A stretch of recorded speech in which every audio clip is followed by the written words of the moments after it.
soyayyar baba na daka gemu na waje shine son wata tana kuma da waɗanda suke juya mata tunani, ko son wani wanda yana da waɗanda suke juya masa tunani. Da yawa aka rasa irin wannan da yawa a cikin maza, ko a ga ba za a samu ba. A'a, akwai wanda dan hajiya ne, wala yau in hajiya ba ta son ki kin shiga matsala, yau in kika saba da hajiya kin shiga matsala.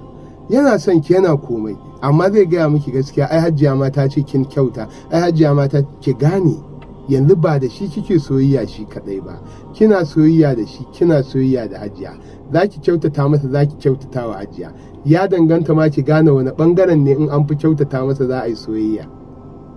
Amma idan ba haka ba, za ki shiga wani yakin da ba za ki taɓa nasara ba, yaƙi mara ƙarewa, mara manufa. So da haka duk wanda yake kike soyayya da shi, ki gane ya tsaya da ƙafarsa ko kuma yana da mai remote control ɗin shi. To idan yana da remote control, lallai wajibin da yake kanki shine ki gano wa yake juya shi, kuma ya za ki mu'amalanci wanda yake juya shi. Daga cikin yadda za a mu'amalance shi shine sai an kauce wa garaje. Wata alaƙar ta fi ƙarfin a ɗige ta, wata alaƙar ta yi jijiya a cikin ƙasa, wanda ake alaƙar da shi ma bai san me yasa yake ƙulla alaƙar ba. Da yawa wasu suna samun iyaye su ce uwarsa ce take juya take komai, amma ba su san cewar uwar ita take kuma da makwarkwadar rayuwarsa ba. Me yiwa duk abin da yake din da bazar uwar yake takawa. So da haka yana yadda uwar ta juya shi ne ba don san ransa ba, don haka ya saba, haka ne maslaharsa.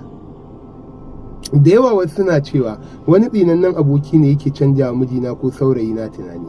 Wannan abokin kuma shi yake da financial support din wannan mutum, shi yake tallafa mata a komai. A'a, wannan abokin suna da wani boyayyen skeleton a cikin wannan din su cabinet.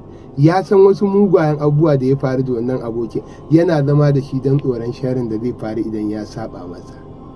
Wannan abokin a'a mallakar sai ma ta hanyar tsafi ko wani abu. To dole sai kin gane wa yake da tasiri a rayuwar wanda yake soyayya da shi.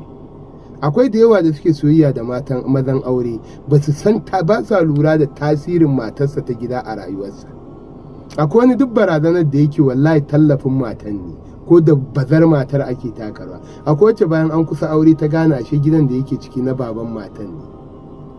Sai ta ce ta fasa, muka ce mata ba a fasa rayuwa don an gano matsala, ana canja salon rayuwa ne. Zuwa za ki gaya rayuwa za ta rayu da mai irin wannan abu.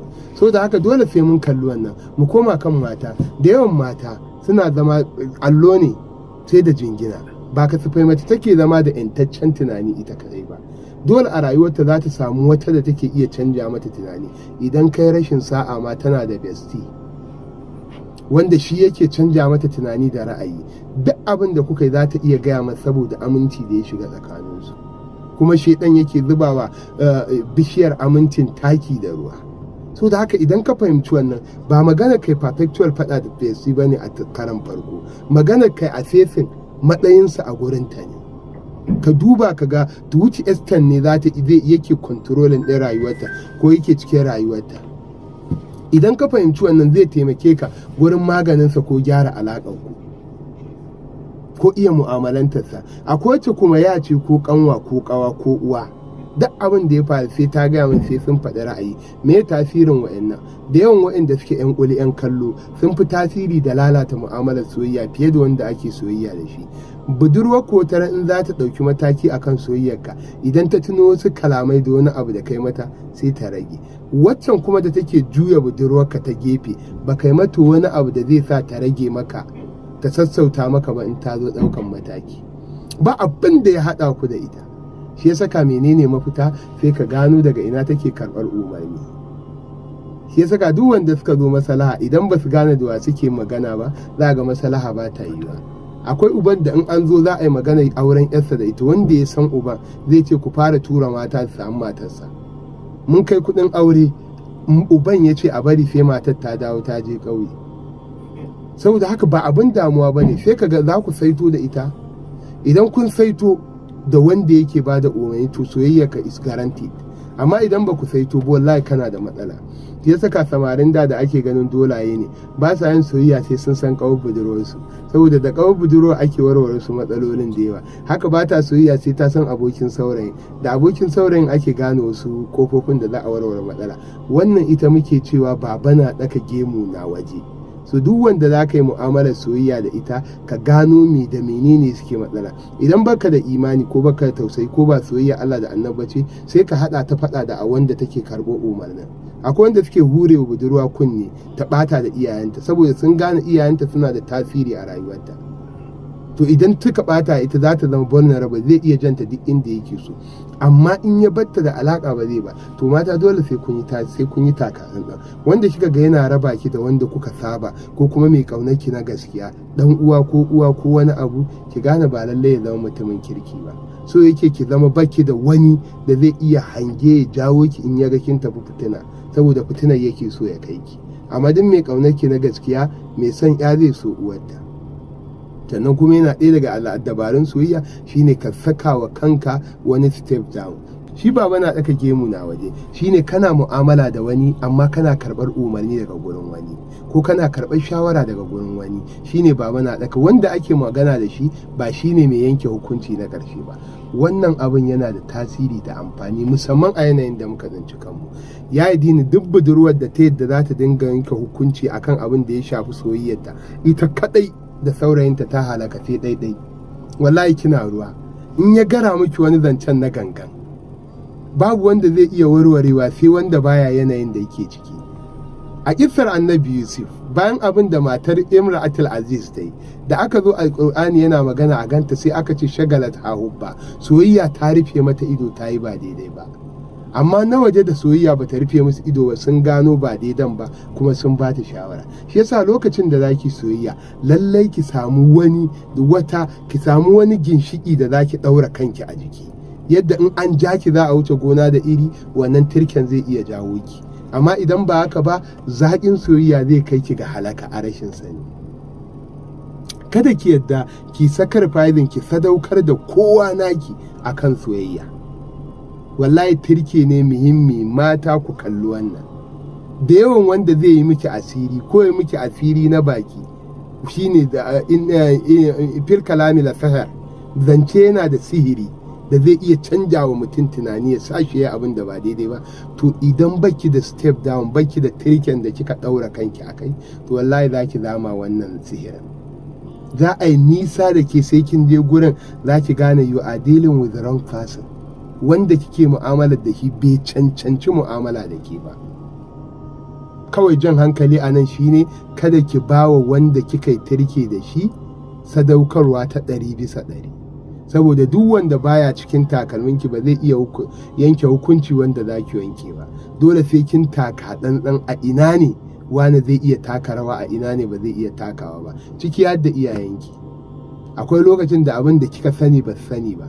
Wata za ta yi aure tana samun gamsuwa ta mu'amala aure, tana samun gamsuwa ta kaza wanda ba ta iya gaya iyayenta ba. Lokacin da ta zo ta ba su matsala guda ɗaya baya siyo fiye wata, za su iya fusata su ce a raba aure. Ita kuma ta san akwai wasu abubuwan da sun fi fiye wata take ce riba. Shi ya saka ba a ɗaukan su na gaba ɗaya, ya zama gaba ɗaya shi zai dinga yanke miki hukunci. Amma dai ya kamata dole 80-70% ya zama kina da step down. Wani da a baya, wata da a baya za ta dinga janki lokacin da ta ga za ki wuce gona da iri, kuma ki dinga kallon ra'ayinta kallo na fahimta, zai miki tasiri. Dan kallo gwanin kokawa na waje yana gano abin da dan bal baya gani, komai gwanancewar dan bal din, komai rashin gwanancewar dan kallon. Sannan na biyu sai bangaren namiji, shi ma namiji da yawa suna yin haka. Maza da yawa suna daukan gaban gabara zuwa su kulla soyayya, su kulla alaka, su kulla komai da mace su isu, ba sa samun step down da za su kulla, da za su yi soyayyar a jiki. Wannan yana sakawa a mafi yawan lokaci ka je ka ɗauko wrong person, ko ka ɗauko wacce ta cancanci ka aure ta amma ba ta da iyaye, ba ta da gata, ba ta da wanda zai mata faɗa ko wanda zai jagoranci rayuwarta. Sai sanda ita ainihin sanda take maka shi rayuwa ta gibla a tsakani, kuka samu matsala ka rasa waye hakaman min ahliha, da wa za ka ɗauko a tattauna a samu mafita a duk iyalanta. na to kalubalanta wani na ce a matarsa ce yake cewa zai kore ta gida, na ce da Allah a duk dangin matar ka faɗi mutum 5 da za su iya kawo matsala a auren ku. Ya ce masu hankalin da ya sani 3 ne kuma ba sa ƙaunarsa. Na ce to in wannan abin ya je za a rushe kenan. To dole ana amfani da wannan, sai ka gane ɓangaren matar da wace ce suka yi turke, sannan ɓangaren ka su wane ne za su zama maka turakun da za su dinga gano matsalar da baka gano ba. Iyaye sukan ba da shawara, amma iko yana hana su ma bayanin amfanin shawararsu, da yawa sai kai watsi da shawarar. Akwai uban da kanin uba ne ya ce wallahi so nake a auren nan tun da ya ki daukan magana ta, na san sai jikinsa ya gaya masa, ga halin uwar yarinya ga halin, sai ya fitar da dalilin, sai karab a kunnensa sai ya fasa auren. Wanda ya auri kuma yarinya sai da ya haɗu da larurar da wannan din ya faɗa. Hotunan iyaye in sun baka shawara ba za su iya fitowa su gaya maka wasu kalmomin ba ne, amma dan da su kawo. Saboda haka soyayyar baba na ɗaka gemu na waje tana da fa'ida idan an gyara ta, idan an amfani da ita. Lallai kada ka yadda da kai kaɗai ake fafata wuta. Wata ran in an ma wani sihiri ko na gaske ko na baki an yaudare ka, za a raba ka da duk abin da yake mai amfani a gunka. Nawa ne mazan da akan mace suka rabu da iyayensu, kuma sai daga ƙarshe suka gane macen da manufa take ƙaunarsu. So da haka sai ka ba da gibi wa'annan da Allah ya zaɓa maka a matsayin iyaye, 'yan uwa, abokai, masoya, ba a banza Allah ya sa su a gare ka ba. Allah subhanahu wata'ala ya sa su ne a cikin rayuwarka da dalili. To kada ka wufantar da su, ka wufantar da ra'ayinsu don kawai soyayya ta rufe maka ido. A'a, ka dinga sauraron ra'ayinsu da buɗe musu kofar da za su shigo. Wannan harka ta soyayya sai da turaku, sai da matallafa, sai da masu kallo, sai da advisors. Ku biyo mu a wannan shiri namu na dandalin masoya.